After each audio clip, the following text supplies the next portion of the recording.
सध्या महापुराने वेढलेल्या सोलापूर जिल्ह्यातील सिंदखेड गावाने सायंकाळी 5 वाजता मदतीची आर्त हाक दिली। गावाची लोकसंख्या पाहायला गेलं तर 200 लहान मुलं, 800 महिला आणि 500 पुरुष अशी हजारोंवरची होती। तत्काळ जिल्हा प्रशासन आणि कोल्हापुरातील व्हाईट आर्मी जवानांची टीम घटनास्थळी दाखल झाली। सायंकाळी 7 वाजल्यापासून सुरू झालेले हे थरारक रेस्क्यू ऑपरेशन रात्री उशिरापर्यंत सुरू राहिलं।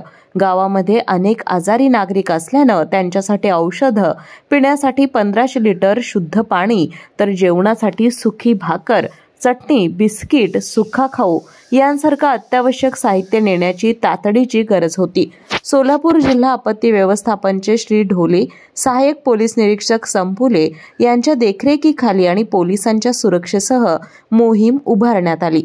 थरार वाढला तो पाण्यामुळे, मात्र व्हाईट आर्मीचे जवान सचिन भोसले, प्रदीप ऐनापुरे आणि विनायक भाट यांच्या बोट चालवण्याच्या कसबामुळे सर्व साहित्य रात्री 10:30 वाजेपर्यंत गावात पोहोचवण्यात यश आलं आणि गावातील लहान मुलांच्या चेहऱ्यावर हसू फुललं।